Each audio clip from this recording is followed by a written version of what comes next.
Hello and welcome to Last Time On. This is the podcast for people who want to watch all this prestige television, but who's got time for it? Now let me check my pocket watch here. There, Xhafer. It's high time. It is high time that I see that this here podcast ain't big enough for the both of us. So let's saddle up and head down to the Okie Dokie Corral and settle this with the saddle up and a mount up and tell me to shut up. No, I'm just gonna let you keep going.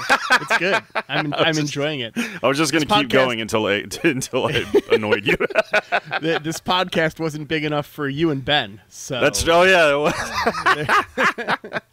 not true. Ben is off on a cruise. But no, it's Buffalo Ben. He's Buffalo Ben. Right. He's Buffalo Ben is out roaming the prairies right now. I tried real hard. Did you come up with a cowboy name for yourself? Yeah, I'm Cactus Vic. Cactus Vic. That's great. Yeah. So we should probably say that we're doing Brisco County Jr., which is a western. Yeah. What's your name? Do you have a name? I thought so hard about I got one for you. What's yours? Your bearskin Xhafer. Bearskin Xhafer, like the condoms. I was thinking like that. I was thinking like a bearskin rug. But hey, you can go. I mean, it's latex free If I don't pick that nickname, it's way cooler than if I pick that nickname. No, I was thinking. I spent forever thinking about. I'm like, what are cool cowboy names, right? Like, what makes a cool cowboy name? And you got to have like a real succinct first name, right? Like Xhafer is not a good cowboy name. There's nothing you can put in front of Xhafer to make it a good cowboy name. Well, the transcribing software we use always says your name is Jeff. Yes. It gets that often. You could be Whiskey Jeff.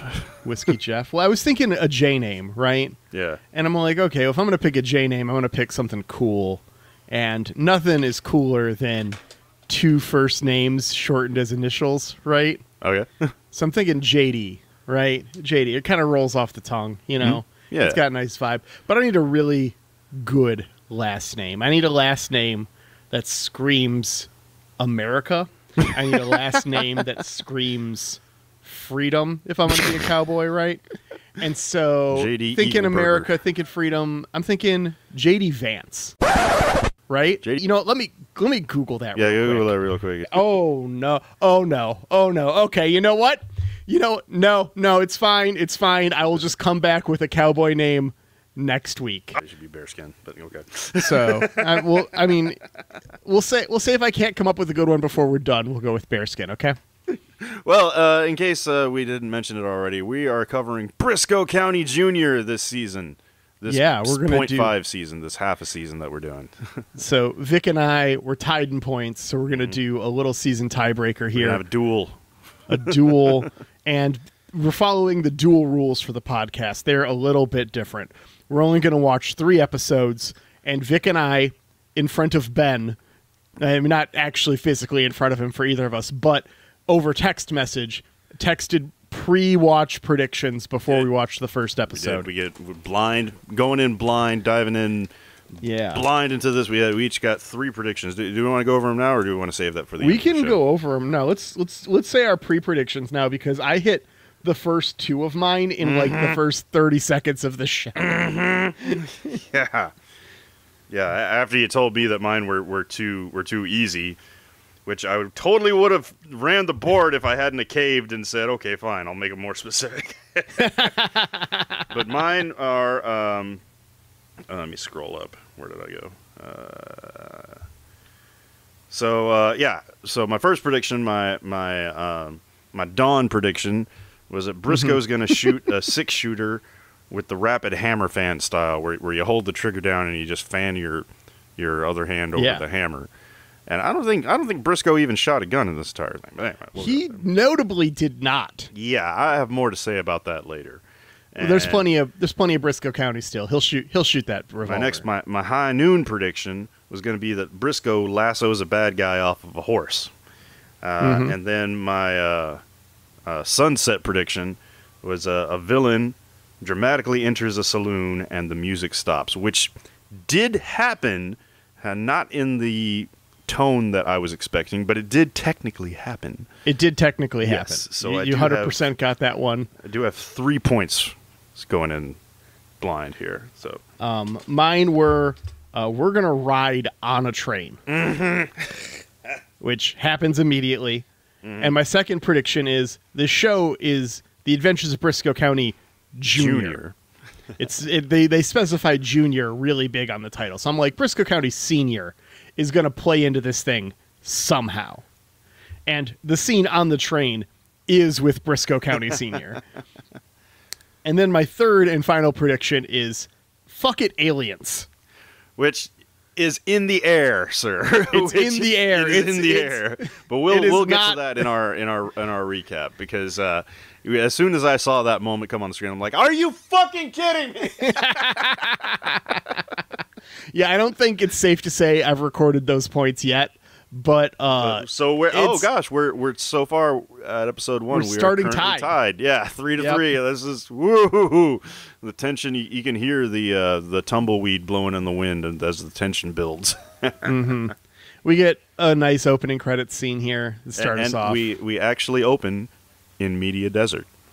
In Media Desert, we've got this nice. There's this map. We see a bunch of names.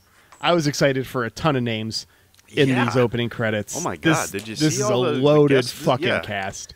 Which makes me wonder if any of these guest stars are going to carry over into the series, because I kind of got, because this is the longest episode we've ever done for Last Time On. It's like an hour. It's a 2-hour movie. It's like an hour 45 minutes. It's 93 minutes long according to the. Is that what it was? Yeah. Okay. And lots of commercial breaks in between. So I'm pretty sure this took up a 2-hour time slot when it first aired on television. For sure. But yeah, I'm getting the feeling that this was the premiere movie. And I kind of got a lot of similar vibes to Babylon 5, because we know in the premiere of Babylon 5, like 90% of the cast of that didn't make it to the. There's no more guerrilla bartenders after the fucking gathering. Forever mad about it. If we get a guerrilla bartender in this. In Brisco County. That's the dream, man. Guerrilla bartender's the dream.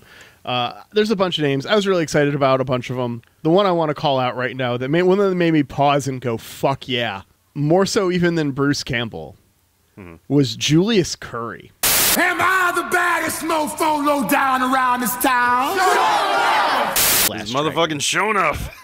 Show enough, the Shogun of Harlem is in our show. And he's so good in it, too. He really is, man. I can't wait to talk about him. There's a ton of other names. If you want to call one out, go for it. Otherwise, I talk about everyone else as they show up. Yeah, we'll get to him.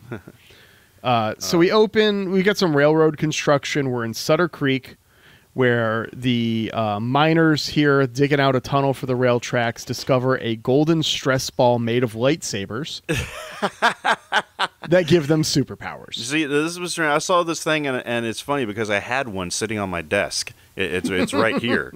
It's a oh shit! You got an orb. Yeah, this thing is it looks exactly like this dollar store dryer ball that I got. You put it in the dryer and it makes your clothes fucking fluffier. God, what were they? Koosh balls? Yeah, I mean it's squishy. Yeah, it hasn't given me superpowers yet, so maybe mine's lame. I need to take it back and get my money back. So, but yeah, one of these mine workers just pulls out a knob and it turns into a lightsaber, and it frees them from their chains. So, yeah, they can electrocute their chains off now. That was interesting. Yeah, isn't how electricity works, but whatever. I guess you could be making a magnetizing electromagnet thing maybe to unlock it. Whatever. All I know is this orb is fucking magical. This orb is fucking magical. Maybe even alien. It might be alien. I'm gonna be so pissed if it's alien. I will. No spoilies. But I spent some time in the car with Ben and Glow on Saturday, and when he's all like, "Did you remember that stuff from your predictions?" And I'm all like, "No, I haven't watched Brisco County since it aired 30 years ago. I remember absolutely fucking nothing." He's all like, "Cause you've watched the episode at this point." And I'm like, "Yeah." He's all like, "You fucking nailed it, dude." Cut over to a train taking in a bunch of criminals caught by Brisco County Sr., played by the incomparable R. Lee Emery. R. Lee motherfucking Emery. Most famous, of course, as being the janitor's father in Scrubs. Oh, gosh. No, this is Sarge in Toy Story. This has and gotta before be... that, he was every drill or gunnery sergeant in a movie from 1987 to 1996. I was going to say, this has got to be the quietest role I have ever seen this man in here on Brisco County. He was noticeably calm and quiet, comparatively. He does talk anyway. shit to that reporter. He does. That was nice, but it was very, what's the word I'm looking for? Understated? Yeah, perhaps. It was very subtle. That's the word I was looking for. Well, subtle for him. Arlie Emery. Yeah, and he lights a match with his finger to to smoke a pipe. And I just want to say, I tried that a few times, and it fucking hurt my tip of my fingers. You got to use your fingernail, I think. Is it your nail? It's got to be your nail. It looked like he did it on the meat of his index finger, and I'm like, oh, dude, I got to try that. And no, I can't. Some strike anywheres, man. But anyway, he's caught the entire John Bly gang. The John with Bly a lot of gang. help. And then we cut over to we're introduced to Pete, one of the members of John Bly's gang, and he's there doing the most Wile E. Coyote fucking train heist I had ever seen in live action television. I love this. They're painting a giant rock to fool the railroad driver. And it works. Ridiculous. Which is kind of stupid because they could have just thrown regular ass rocks to make the train stop. I mean, they didn't have to go through the trouble of painting it, but that was hilarious, and it really sets the tone for the show. I thought so. Yeah, the bad guys board the train. They set their boss free, John Bly, who is played by Billy Drago. And I don't know where I know him from, but I know him from. I've seen him in things. I'm pretty sure he's the bad guy in like 200 things. Yeah, this guy, and it's funny because I was like, I had to go back and look at the credits because John Bly sounds like a real name, and Billy Drago sounds like a made up name for a Western villain. Ain't that the truth? Brisco County Sr. tries to stop this escape attempt, but is shot by like 10 dudes. Yeah, they riddle him full of lead, and it's very unceremonious death for our drill sergeant here. I was like, man, he's dead already. We cut over to San Francisco, where the reporter from the train moves the plot forward. The barons, the industry barons, have to hire a bounty hunter because the feds don't exist yet. And the Pinkertons are probably busy being fucking Pinkertons. Now, this newspaper office, it looked a little is it just me, or did it look way too modern to be set in the Old West? I mean, all of the sets from this feel like, hey, we just did that episode of Next Gen with Data's head and Guinan and Mark Twain. And some of the set pieces, but not all of them, are left over. So we're just going to take those. Like this looked like Dixon Hill's office. Like the windows look like they're made of that plastic material. It's like that doesn't look right. And okay, now this messed me up right here because I noticed in the opening credits it said guest starring John Astin. And and this guy here, the intern looking kid, I thought it was Sean Astin too. Yes, I had to stop and Google it's not it. Just me, because I was like, "Holy shit, that's fucking Samwise!" Right? I thought maybe it's like uncredited, and then I checked Sam Austin's like roles, and he had already been Rudy by the time this was filming. He had already been famous, so it's not Sean Astin, but he does have like 4 other kids. And they're not important enough to have Wikipedia pages. It could be one of them in an uncredited unlisted on IMDb role. Yeah. Because the resemblance I was like, we is got so a fucking strong. Hobbit in the newspaper. Right? But anyway, so yeah, that was interesting. So yeah. So then we cut over to the Westerfield office with the robber barons, and you know that's just a great term, like robber baron. Yeah. We need to bring that back. Like, We do. Jeff Bezos, robber baron. Bill Gates, robber baron. Robber baron, yeah, plenty of fucking robber barons. Fucking Elon Musk, just an asshole. Don't even give him a cool title. Nice. Incoming 1-star reviews from Elon Musk. Right, and we just got taken off Twitter. Congrats. Twix. I call it Twix. We need to call it Twix. I could go for a Twix. Anyways, they've decided on Harvard-educated lawyer Brisco County Jr. And we cut over to Brisco. He's about to get hung for cheating at cards. The horse refuses to run. A shootout breaks out, and he escapes. And he goes to the rich folks club where the industry barons are hanging out. Mm-hmm.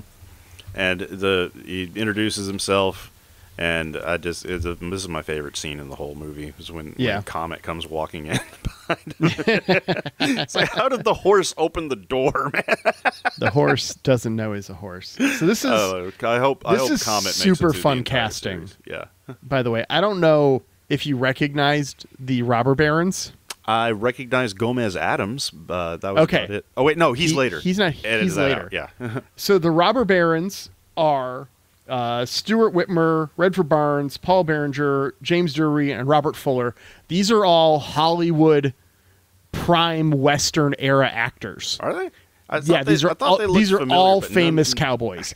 Every single one of these robber barons is a famous cowboy from Hollywood past. None of them were as big as your like John Wayne's or like your Robert Redfords that had success outside of the genre. But every single one of these guys, it's the perfect homage because this is in the 90s. They've all aged out of most roles at this point. And so to have them in what at the time was probably, I mean, there was The Magnificent Seven maybe came out around this time. There's a couple movies. There's a little bit of a Western renaissance. Yeah. But to have these guys in this role is so fun. To just give them a chance to come back and chew some fucking scenery. And I love when they do stuff like that. Yeah, yeah, it's such a nice touch. It's like when they had the old Klingons back on DS9. Yeah, like, it's just shit like that. I love it.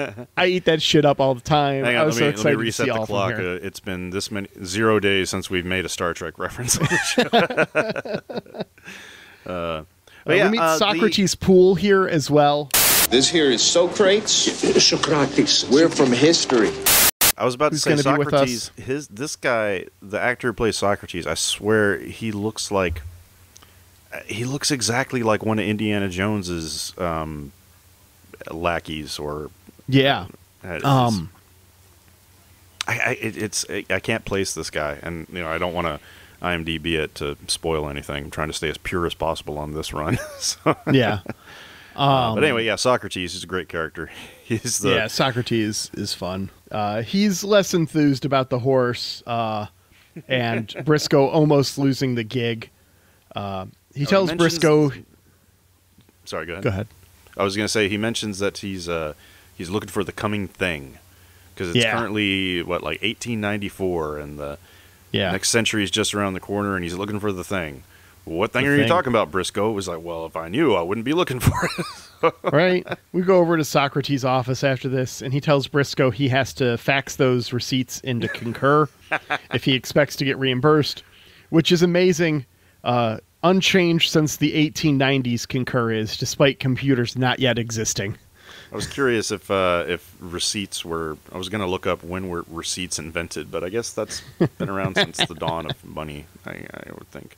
It is. Early receipts are some of the oldest known documents. Truly. No, I know. I'm just thinking of fucking like Moses on a stone tablet and paying for the sandals that he... Way before that. Much earlier than that. Wow. I want to say one of the oldest known documents is from 4000 BC. Am I remembering that right? Yeah. Long ass time ago. I'm sure the listeners in the Discord are those guys. Ben is just waiting to correct me. He's all like, he's listening to this episode, chomping at the bit, just knowing that he's not part of that bit. Socrates has Brisco's dad's stuff. He takes the revolver and leaves the rest. Says put it in the dead sheriff's museum. Cold as fuck. Yeah, pretty brutal. There's a note to meet at the cafe, and Lord Bowler is there to greet them, and this is Julius Curry. They show up at the restaurant, and I just made a note that when they're sitting at the restaurant, there's construction of a trolley going on outside.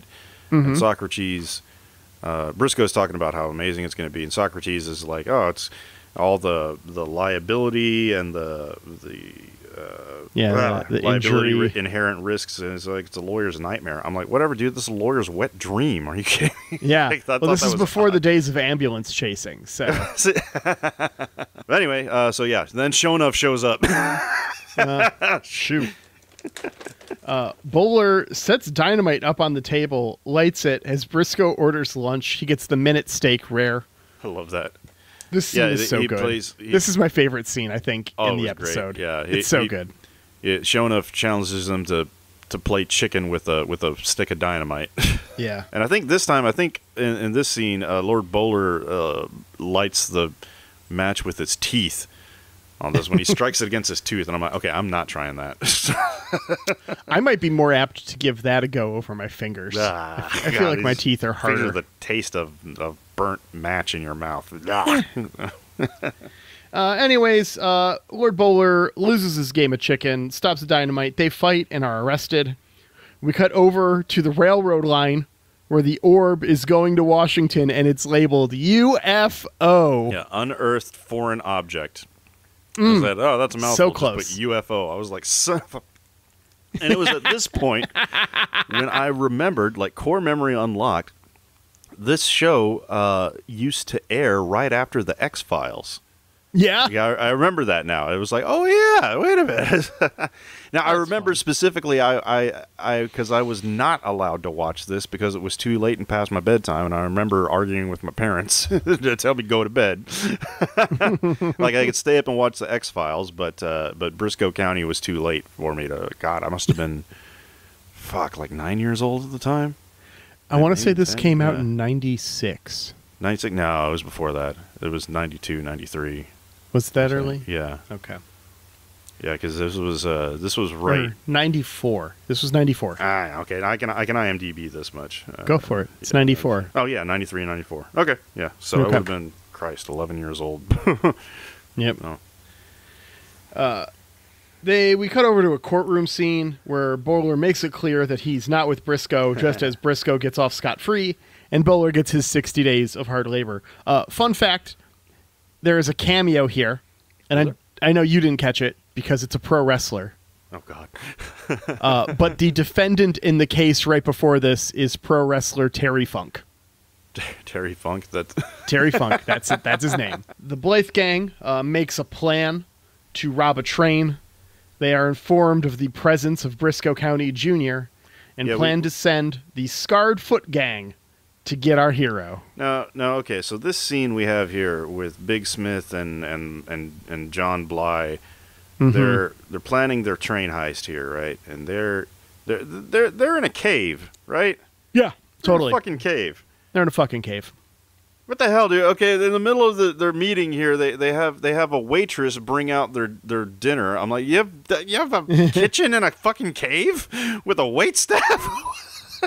Ask Osama, man. I hope we see this cave again, like this cave hideout. I think we will. I think. I mean, we might not, but I think the audience, if you were to watch the whole show, would. Yeah. This is too elaborate of a set to not reuse. Yeah, and John Bly comes out to tell the messenger to send him on his way when he gets his info about the train schedule and everything. And Billy Drago is just going full vampire here, dude. He looks like this guy. He's having a blast. He's got to be fucking typecast as like I said. I don't know what I've seen him in, but he's been a fucking vampire somewhere for sure. He's probably in Buffy. I'd be willing to, without IMDbing it, I would be willing to put money that he was in Buffy or Angel. He looks like Spike. A little bit, with longer hair. Like, I wouldn't be surprised if he played Spike's dad. But anyway.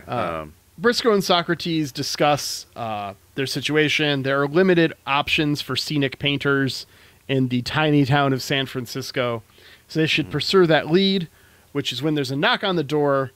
It's the Scarred Foot Gang here to kill Brisco. And they get ambushed by ninjas, and I almost predicted ninjas. I was this close from writing down ninjas, but I'm like, nah, no way. Xhafer said aliens. I'm not going to say ninjas, but we get fucking ninjas. Fucking ninjas, man. This show's absurd. First episode, we get ninjas. I was really enjoying this. Much more so than I did Shameless. yeah, hard agree there. And then we get a literal cliffhanger as Brisco and Socrates are so good. Yeah, they're hanging from the window with the Foot Clan cart of pitchforks underneath them. Yeah, pitchforks underneath them, dangling over the window, and it cuts to a commercial break. And then the cart pulls forward at the last minute to reveal, hey, because that's what you use pitchforks for. Right. It's so good. Yeah, and this is at this point we go into chapter 3. I've been writing down the chapter names here. Hot Dames, Two Flames, Loose Pains. I don't know. Did you write? Nope, not a single one. Okay. For some reason, or that's not true. I think I wrote down the first one thinking it was the title of the episode. Yeah, which was The Blast Supper. Oh, The Blast Supper. That was a good one. Yeah. Yeah. And then chapter 2 was scarred feet turn up the heat, and that was that was at the restaurant when Lord Bowler played chicken with the dynamite. Mm-hmm. So yeah, I don't know. I'm also hoping that we continue this tradition in the series of having ridiculous puns for chapter titles. It's fun. You have to be.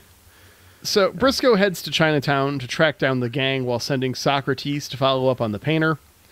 His initial pursuit for knowledge on the medallion does not go well, but he rings the bell twice, ignoring the instructions, finding a secret passage to the Scarred Foot Gang. Yeah, Scarred Foot Gang have their ninja hideout underneath the shop in Chinatown. Yeah. And then we have James Hong shows up next. Yep. James Hong, who you may recognize from, everything.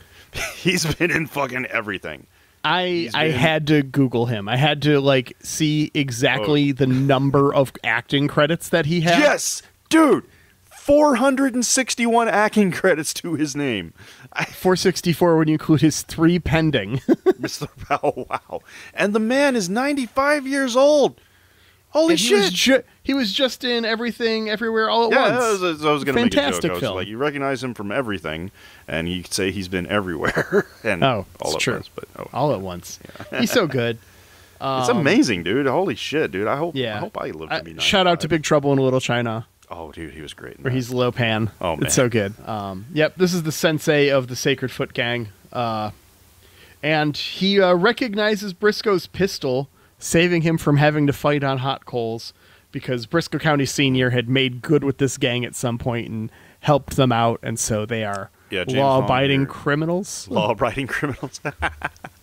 Yeah, James Hong here was originally going to give him the Jem'Hadar death, where he was going to make him fight one of his soldiers to the death to give him the experience. Because apparently he's training the Scarred Foot Clan is training to fight rich white men.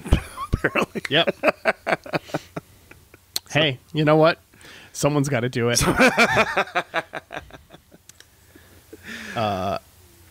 Brisco gets his first target here, Big Smith, who's running a slave trade. And Brisco also learns of the Golden Orb, bringing our B plot into our A plot. They start looking for. I'm just going to retake this. Yeah. They need to go find Dixie Cousins. Yeah, the girlfriend of was it Big something? Damn, it didn't. Big Smith. Big Smith, that's right. And they do so accidentally, immediately. Brisco gets punched by a woman who was being accosted by a creep on accident as well, nearly immediately. And her dad Gomez roll in. Yeah, this is where Gomez comes in. Yeah, this is John Austin. He is Professor Wetwick. Westwick? Yeah, something. And this is his daughter. We get a little bit with them right here, but they'll be back later. Yeah. The professor's taking his daughter to the strip club. Yeah, right. So Dixie is a burlesque dancer. Yeah. By the way, this is Kelly Rutherford. If you happen to watch this and she looked familiar, this is Blake Lively's mom in Gossip Girl. No way. Oh, okay. Yeah.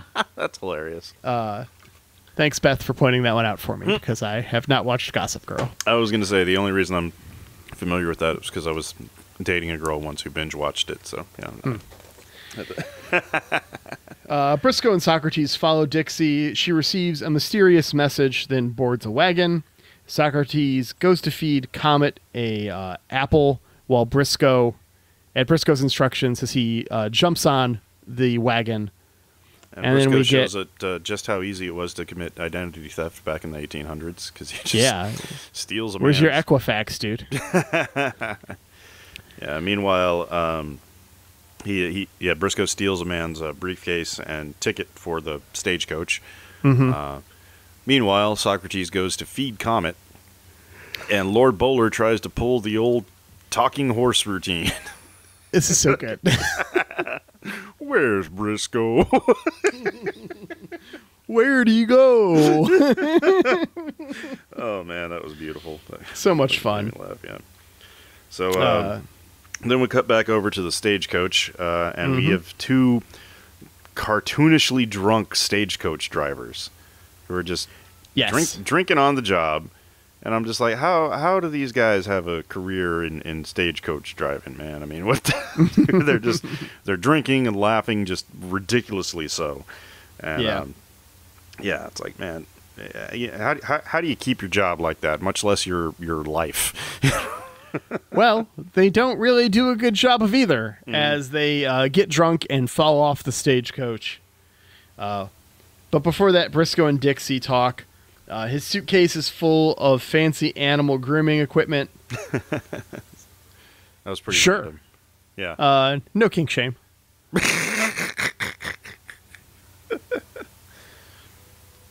Dixie says she's on her way to go start trouble with her boyfriend. That's what she's traveling for. But the cart drivers bail. It nearly flips. And Brisco and Dixie bail right into Big Smith. Just waiting for him. Mm-hmm. Now, during this scene here, I noticed that they're playing the exact same music. Like, we get the same music throughout this entire show. They just kind of reuse the same track. It's a thing with pilots. Yeah, I was going to say it reminded me, it reminded me of the Babylon 5 pilot, because I remember you guys talked about this on Who Are You? About how they only had so many music tracks that they could use, and they reused the same ones over and over. And like, my God, constantly in that pilot, they reused the Brisco theme to death in this one. Yeah, but I mean, the Brisco theme's a banger, so no complaints. Okay. It's okay. I mean, it's good. It's okay. It's not great, I think. That's just my opinion. So, anyway. Big Smith's gang here is ready to kill Brisco when Dixie steps in. And Brisco reveals he is not, in fact, whatever the fuck he said his name was. He can't even remember it. But he is Kansas Willie, a known outlaw. Where are you from, Willie? Kansas. Where are you from, Kansas? Yeah, that's what he said, yeah. It's so good. Big Smith is like, all right, you can come along. A good as time as any, by the way, to talk about Big Smith, which is MC Gainey. He is 200 acting credits deep. A real that guy among that guy. Yeah. Personally, I always think of Con Air whenever I see him. Okay. I thought he looked familiar. Yeah, there's another one of that guy's. Yeah, he's been a villain in everything, too. He really reminded me of the... God, I forgot the name of it, but it was in Godzilla Final Wars. He played the American guy. I might be getting this wrong, but he looks exactly like the guy who played the big American guy in Godzilla Final Wars. I don't know. That's fun. I might look this up later, see if it's right, but he looks exactly like him. Yeah. Big reveals his role in Brisco County Senior's death to Junior. Then Junior goes to send a telegram in Latin to Socrates, where we find the professor and his daughter collecting materials. They offend Pete, who threatens to shoot the professor, but Brisco intervenes. grabs a gun out of his hand, and which shocks everyone because he touched Pete's piece. My God, he touched Pete's piece. Nobody touches Pete's piece. You're touching my piece, Kansas. This is the exact conversation that happened at the Republican National Convention that crashed Grindr. Oh my God, he touched Pete's piece. Touch Pete's piece. Nobody touched Pete's piece. This insult will not stand. They will quick draw. A bunch of Pete's goons all take aim at Brisco from the sidelines. He ducks, and all four shoot themselves. I was disappointed here, man, because I liked Pete. He was stupid and over the top. Yeah. Pete was a fun villain. But down goes Pete along with, the other guys. Dixie brings Brisco back to her bedroom, and they, pillow talk the heist plans. It's like, how far south of the mountains are we going? Down to the valley. I love Dixie Cousins' over-the-top, sultry voice. Like, she sounds like a Google Voice mod pack that's the name of it is sultry. The way she says everything is a double entendre. Yeah. Brisco leaves the bedroom to go investigate. He gets noticed. He runs for it. Yeah, he hides. The bad guys are building I thought this was a pretty elaborate heist because they're building a fucking railroad. Yeah. Yeah. They're building a railroad in one night to divert the train. So, that's pretty elaborate heist. Elaborate. Yeah. This would be like the train heist in Breaking Bad almost. Oh, that was good. Is how elaborate they're going with this. But yeah, Brisco gets spotted. He runs off on this horse and runs into, what's her name? Was it Amanda? Amanda. Yeah. Amanda and the professor. Just happens to run into her, and he does the old makeout routine where he just grabs her, and they're just making out in front of a barn like people do. Very Army of Darkness. And I don't necessarily mean that in a good way. Yeah. Go ahead and listen to me reviewing Army of Darkness on Who Are You? I was joined by Benjamin R. Harrison of The Greatest Generation and my Who Are You co-host, Laura. Shout out. So we go into the professor comes out, and it's like, hey, can you pause making out with my daughter for a minute to come check out my experiments I got in the barn? Right. I'm building a fucking rocket. We get Chekhov's rocket. Which, if it's Chekhov's rocket, do we have to call it Cochrane's rocket? No, it's Chekhov's rocket. Well, go ahead and reset that Star Trek reference counter. Sorry. Yep. All right. Yeah, and here we see that in addition to being a lawyer, a fist fighter, a crack shot shooter, he's also a fucking rocket scientist. Brisco. Amateur physicist. Amateur, yeah. Yeah. We cut over to the morning. Brisco is back at the inn, tavern, saloon. Yeah. Man, why don't they have places where you can drink and sleep still? There, I went to one a long time ago. Up in... Actually, I've gotten drunk in hotel bars. I don't know what I'm talking about. I guess it is hotel. Yeah. No, but there was this place. I think it was just called the Andover Inn in New Jersey, to where it had like a bed and breakfast-ish type place upstairs. It seemed like a really old building, but it had like 3 or 4 guest rooms, and it was a big wooden building. And you walk downstairs, and there's a bar, and that was really nice. I wish we could get more of those in the world. Yeah. If I ever open a brewery, gonna have a room to crash in upstairs. All right. So Lord Bowler gets captured, dragged in, and so is Comet, who sells out Brisco for a green apple. Mm-hmm. Yeah, Show Enough did not snitch, though, however. They tried to get Lord Bowler to point out Brisco in the bar, and nope, he didn't. But, betrayed by his horse. They bring in the horse and have him go. He doesn't know he's a Brisco. horse. Yeah, he doesn't know he was a horse. It's not his fault. He doesn't. Lord Bowler and Brisco get tied to the train tracks. Comet saves Brisco, who then saves Bowler. And in order to catch up to this train, Brisco takes the professor's rocket, puts it on a train cart, and rides that shit. God, this oh my God, this really sets the tone for the series. I feel like, at least I hope it does, because this is ridiculous. The train that's going to get heisted enters the tunnel where they were waiting, which sets off the dead man switch when it fills with knockout gas. Yeah, knockout gas. All according to the plan. The entire crew passes out. Brisco passes through behind the train fast enough, holding his breath where he doesn't get knocked out. And he catches up to the train, but the heist has already started. He runs out of fuel just in time and lassos his way to the train mid-robbery. Lassos two more goons. There's two lassos there, Brisco. Unfortunately, two lassos for... What? Oh, did you say off a horse? Yeah. I specifically said off of a horse. It's okay. We got two more episodes to go. So. Brisco and Big Smith fight. Brisco uses the orb to throw Smith overboard and off of a bridge. While the train tracks run out, Brisco hastily tries to stop it, saving the day at the last possible moment. I really liked the miniature work here, the model. I really wish that Hollywood and movies would have gone the way of just doing more miniature stuff instead of crappy CGI. Because it's like, man, with all the technology we got today with 3D printing and everything, I feel like we could do some really good stuff. But you can look at Rogue One. What, really? Yeah, Rogue One had a bunch of miniature work in it. Oh, it did? Yeah. Oh, see? Okay. Wow, I thought it was all CGI. Well, don't I feel dumb? Okay, so anyway. I mean, there's some really horrible de-aging and fake face CGI in that movie. Yeah. That kind of just makes you feel meh about the whole thing sometimes. But no, they did a bunch of miniature work. They wanted it to feel as close to the original Star Wars as possible. Oh, yeah. Rogue One's my favorite Star Wars movie. It's so good. Right, yeah. So anyway, back at Robber Baron HQ,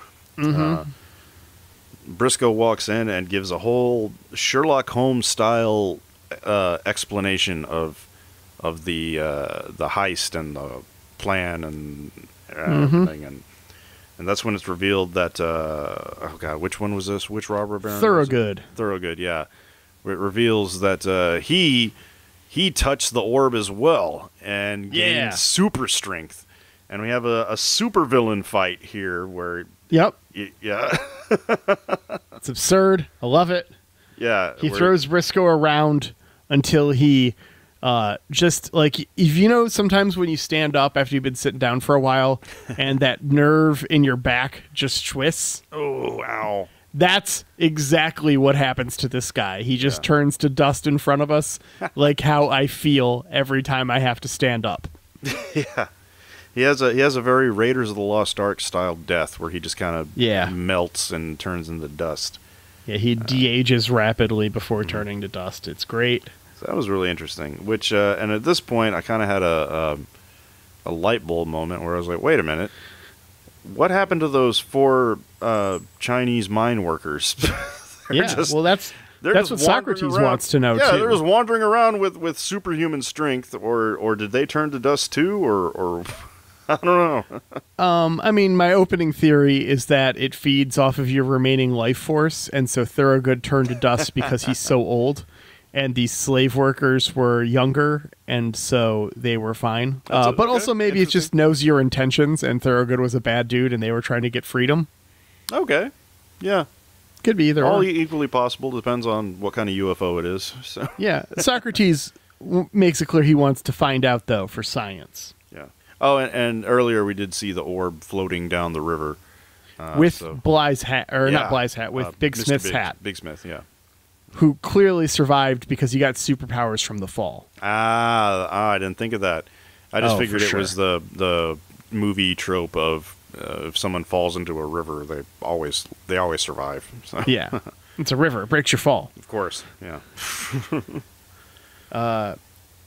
Brisco rides to his father's tombstone to say goodbye before riding off in the sunset to credits. It was not in the sunset. I specifically wrote down Brisco rides off not into the sunset. I guess that makes sense because there's going to be more show. Yeah. Now he did when Brisco visits his father's gravestone. he mentioned something there. He said, this first one almost killed me, and I got 12 more to go. What? Did I miss something? There were 12 members of the Blythe gang, and then Blythe. Okay. I wondered if that was it. I just wasn't paying attention. Okay, well, good to know. So, all right. Well, I think that sets up, that sounds like it sets up the show. So. It does. I forgot to make predictions. What? So, I know. I'm the worst.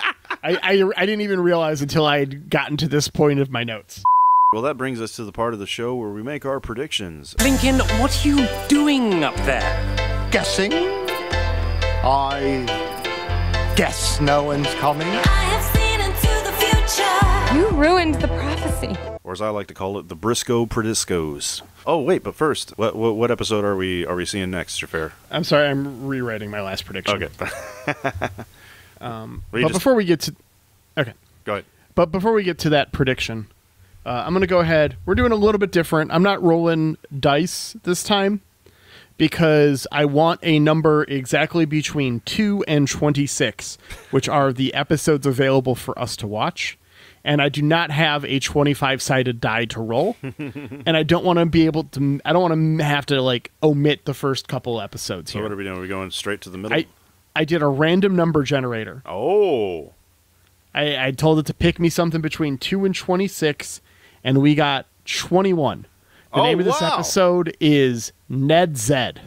Ned Zed? What, like? Ned Zed. N-E-D-Z-E-D? Nailed it. A father reads his son a bedtime story from a dime novel of how Brisco County and his loyal sidekick, and loyal sidekick is in air quotes, Lord Bowler. Oh, Lord Bowler's back! brought in the notorious Ned Zed. Oh, that's awesome! Dude, I was worried. I hope it's still show enough. Man, yeah, it has to be. I think Julius Curry's in every episode of this show. Oh, that's awesome. That's awesome. Well, then that brings us straight to... Okay, well, I'll go ahead and read off my predictions. Yep, I've got for our here. duel. So, for my Dawn prediction, I'm going to say we're going to get another impossible steampunk-style anachronism invention thing. At least one fair more. bet. Something that...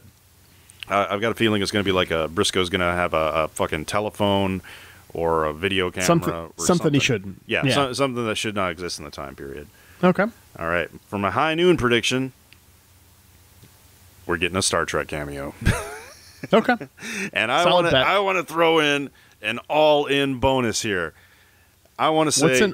What's an all-in bonus? Okay, I say that we automatically fucking shut everything down and declare me the winner if Brent Spiner shows up reprising his role as Data from A Fistful of Datas. I'm okay with that. I'm okay with that. That works for me. And for my sunset prediction, I'm getting the feeling that Brisco County he is such an over-the-top Gary Stu character. I mean, he does everything right, and I'm going to say that we never see Brisco actually kill anyone directly anyway. Because like earlier, I was going to say I don't think he fired his 6-shooter once in this episode. And he didn't shoot any of the bad guys. He just dropped to the ground and let them all shoot each other. I mean, he threw a dude out of a moving train a couple of times. That's a pretty good way to kill somebody. But they fell into the river. There was a river underneath. So I'm going to say he never directly kills anyone, with an exception being in the finale. Like I could see I could see it happening to where in the final episode, it's a big dramatic moment where he kills the big bad guy. Okay. So other than that, Brisco never kills anyone. Okay. My Dawn prediction, Lord Bowler's kind of set up as like comic relief, like the dude who's chasing Brisco behind him. I'm going to say Lord Bowler totally catches a dude. We're going to see him totally get a bounty that Brisco is going for at some point. All right. My high noon prediction, in this episode, Brisco spoke both English and Latin. I'm going to say we're going to get a third language out of him. At least, yeah.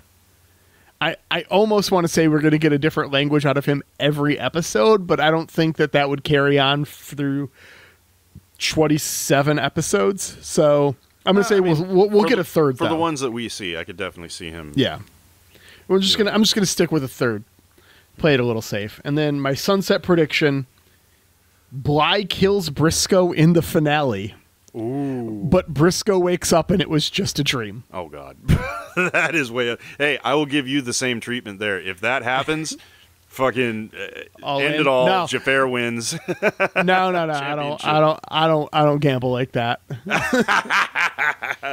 That's why I'm broken. You're not. All right. Well, we'll be back next week, but before then, we've got to say a couple of thank yous. Thanks, Ripe, for letting us use Goon Squad as a theme music. We appreciate the hell out of it, and we appreciate the hell out of you. You go, Goon Squad. Hell you yeah, go, Goon Ripe. Squad. And thank you to you, the listener. Thank you for coming back to listen to our show. You're the reason we do all this. If you enjoy our show, please leave us a 5-star review on either iTunes or Facebook. And if you do, we will mention your name and give you a shout out here on the show. And if you don't like our show, then just that should be a joke. And I should actually check to see if there was one wall. Nope. Okay. Nope. And thank you, Ben, wherever you are out there. Yeah. Buffalo Ben, hope you're doing well. Buffalo Ben, riding the prairies. Hope you're doing well, buddy. We'll see you in a few weeks. And we will see you next time on Last Time On.